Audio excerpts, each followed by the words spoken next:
Fala pessoal, nós estamos no segundo dia da nossa jornada antifrágil. Quero tratar alguns pontos específicos com vocês que a gente vai estar construindo, né, ao longo desse segundo dia na jornada antifrágil, que é você entender quem você é, enxergando e reconhecendo a sua verdadeira identidade.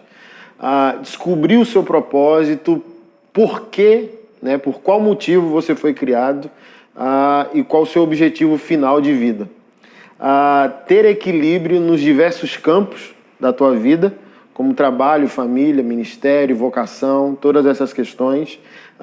Entender de onde vêm seus problemas financeiros e superar esses problemas.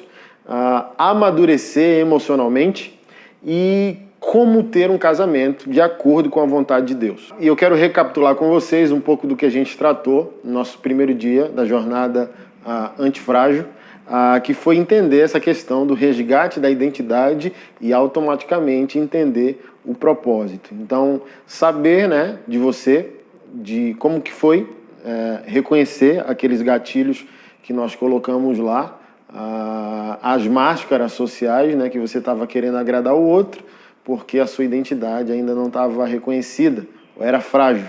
Então, como você se percebeu, como você se sentiu, como foi colocar isso em prática? Quais as consequências de ter se posicionado como você se posicionou? Na jornada de hoje, na jornada antifrágil de hoje, a gente vai tratar de uns assuntos mais sensíveis da atualidade, que é a questão da masculinidade e da feminilidade, né? Tantas teses, tantas teorias, tantas ideologias. Então, o convite vai ser para você se aprofundar nesse entendimento, e no final a gente vai passar para vocês questões práticas, lições de casa para você seguir, colocar em prática e desenvolver aí. Eu quero reforçar com vocês como vai ser, né, a nossa semana, a nossa jornada antifrágil.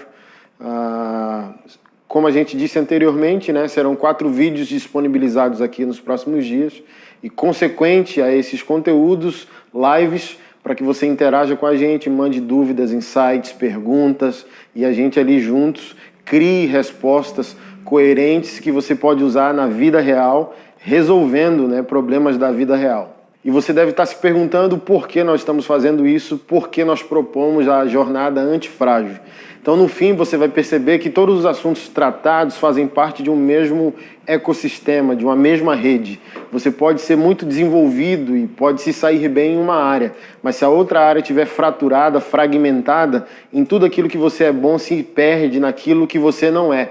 Então a gente está propondo, nessa jornada antifrágil, você resolver todas as lacunas da tua vida espiritual, pessoal e, consequentemente, entender como você pode desenvolver as suas potencialidades. E nós percebemos nas pesquisas que nós fizemos que muitos de vocês clamaram, nos pediram por uma proximidade, né?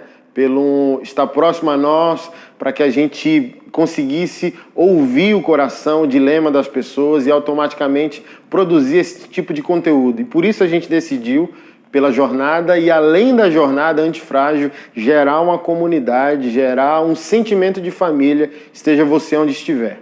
E de acordo com as nossas pesquisas, nós percebemos que o sonho de muitos de vocês, de fato, é ter uma família estável, um casamento equilibrado, finanças desenvolvidas e, consequentemente, há um funil para isso, né? Se você não entender a questão da masculinidade, da feminilidade bíblica, você não consegue desenvolver o ambiente adequado para receber o favor de Deus, para que essas questões se tornem estáveis na sua vida.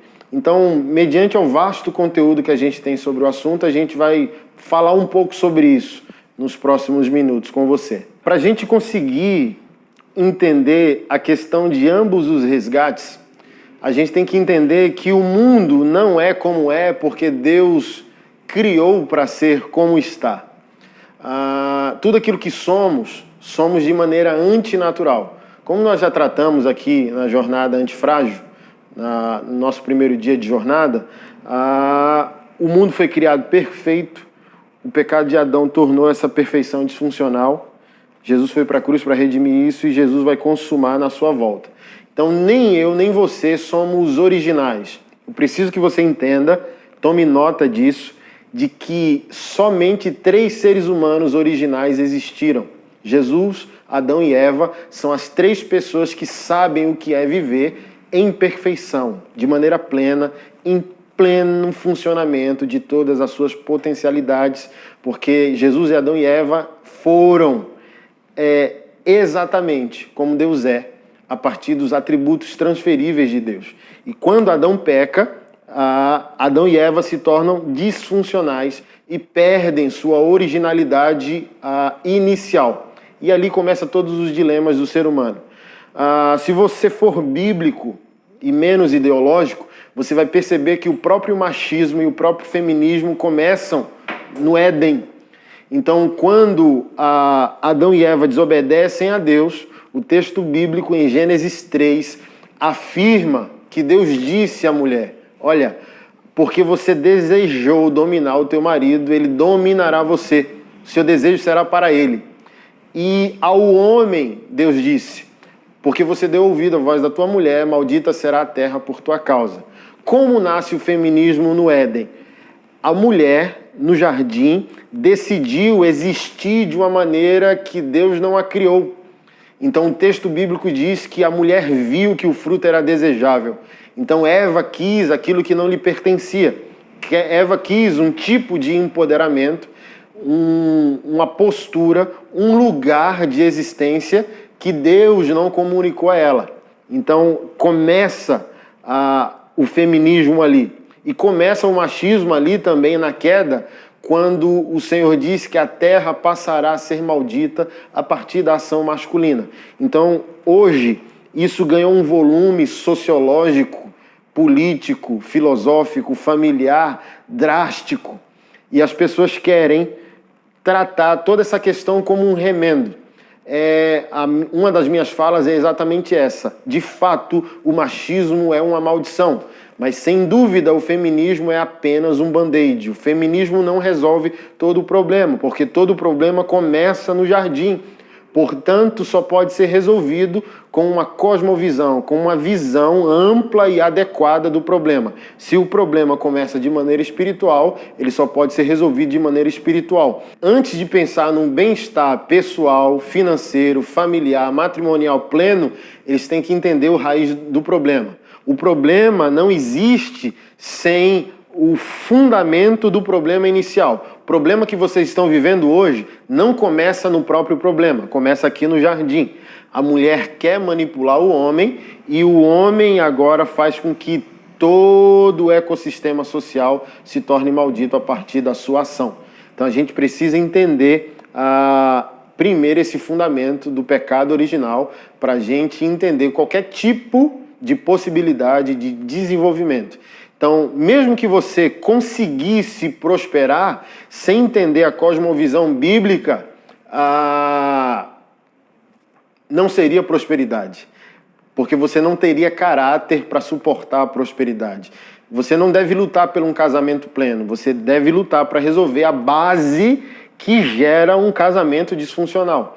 Então, se você pede a Deus dinheiro e você não tem caráter para suportá-lo, não adianta pedir. Então, a mesma lógica aqui para a gente tratar da questão familiar, da questão homem e mulher.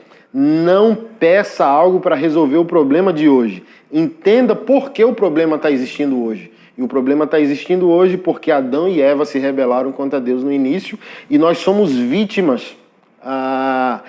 Em nosso DNA, a culpabilidade de Adão, a transgressão de Adão e Eva fazem parte de mim e de você.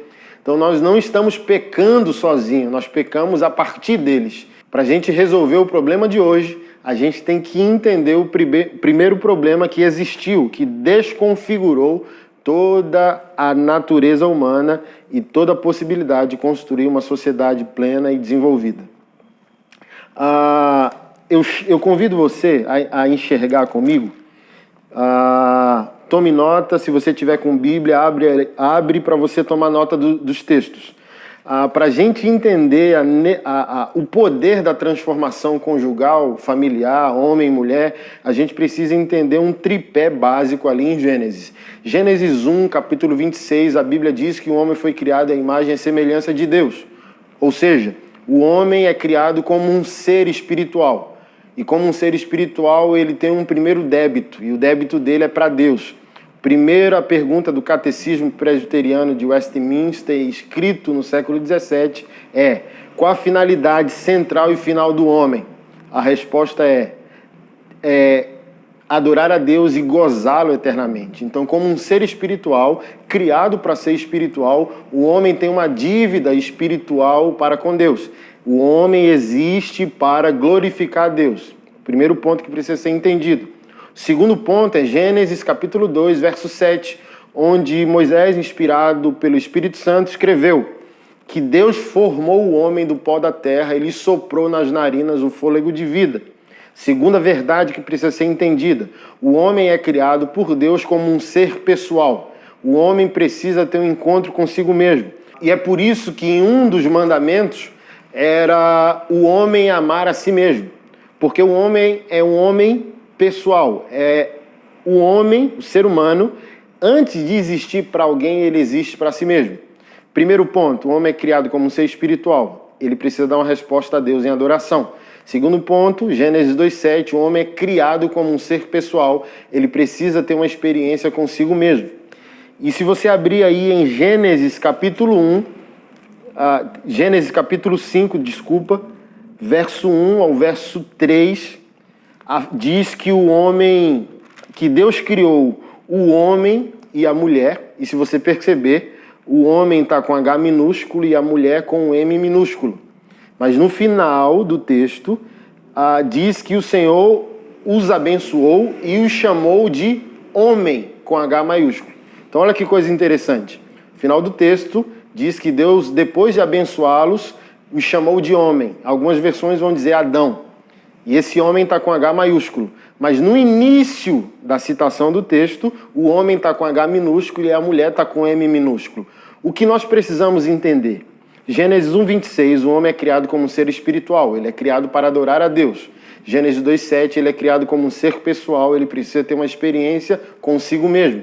Gênesis 5,1, aí sim o homem, por ser pessoal e por ser espiritual, se torna um ser social, ou um ser sociológico. Eu só posso ter uma experiência adequada com o outro depois que eu tenho uma experiência adequada comigo mesmo, porque eu tive uma experiência com Deus. Então, amar a Deus sobre todas as coisas e o próximo como a ti mesmo, não eram os mandamentos? Então, por que eu tenho que amar a Deus? Gênesis 1,26, eu fui criado para isso. E a consequência disso é Gênesis 2,7, eu existo para mim mesmo. Eu tenho uma experiência comigo, eu me conheço. E eu tenho agora personalidade, identidade, autorresponsabilidade e autoconsciência.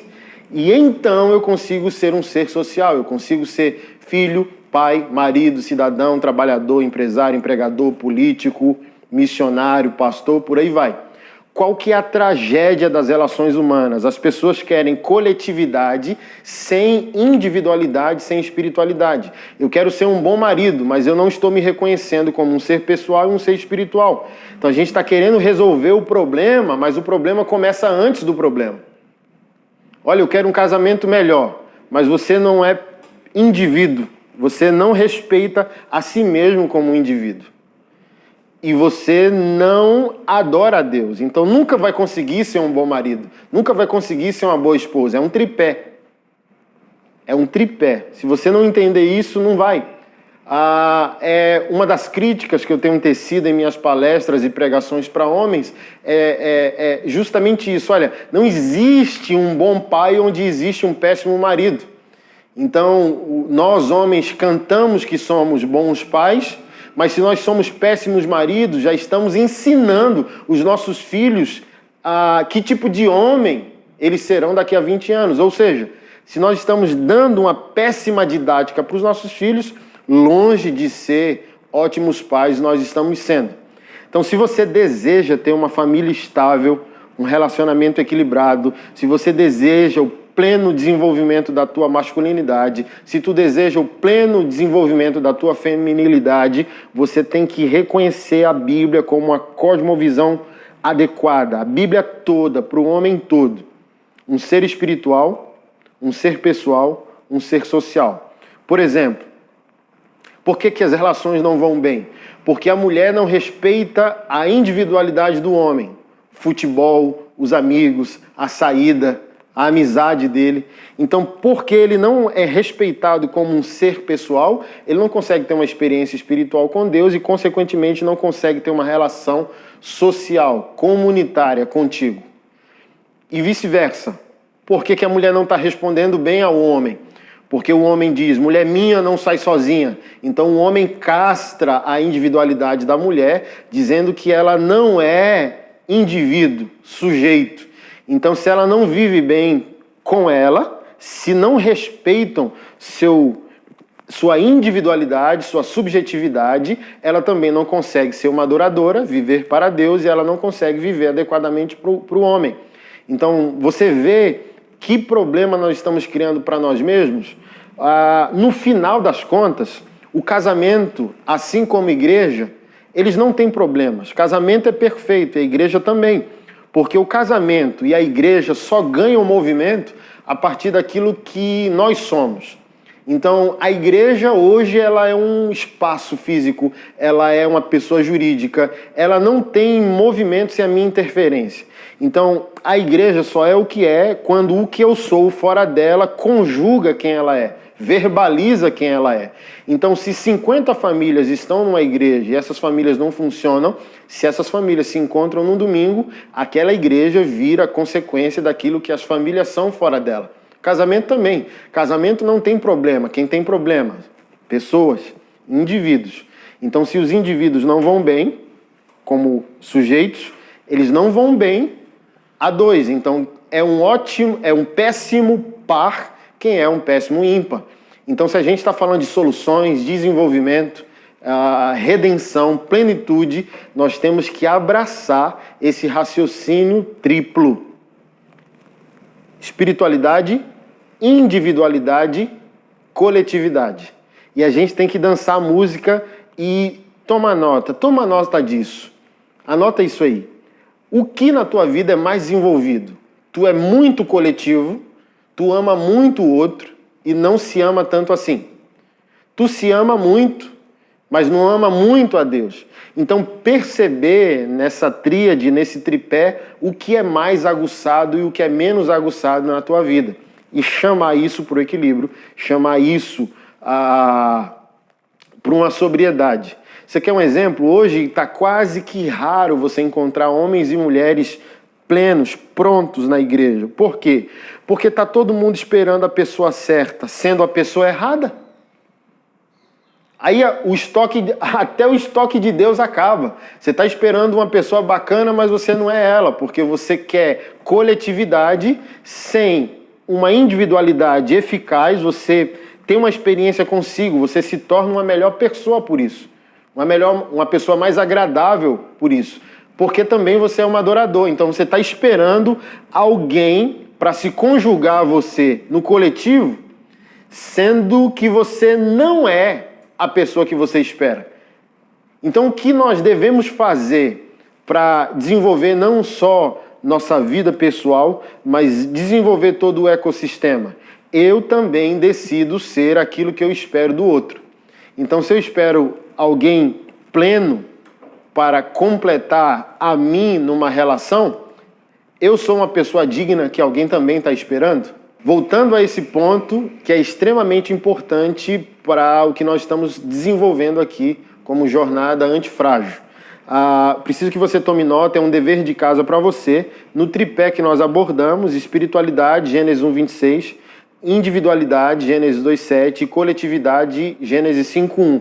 O que está mais à frente que o outro? Então você vai fazer isso como indivíduo, seja você homem, mulher que está me ouvindo, e você vai fazer isso como casal. Desses três pilares, o que você tem mais desenvolvido que o outro? O que está desenvolvido, o que está atrofiado?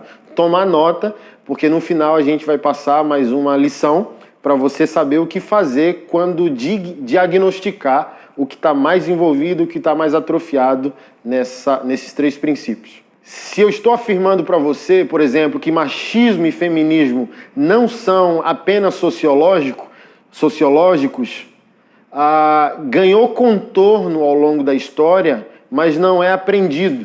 O homem, ele se comporta como um opressor no extremo e ele se comporta como um omissor no outro extremo. Você pega um perfil sul-americano e na América do Sul os homens são mais tendenciosos ao machismo destrutivo, agressivo.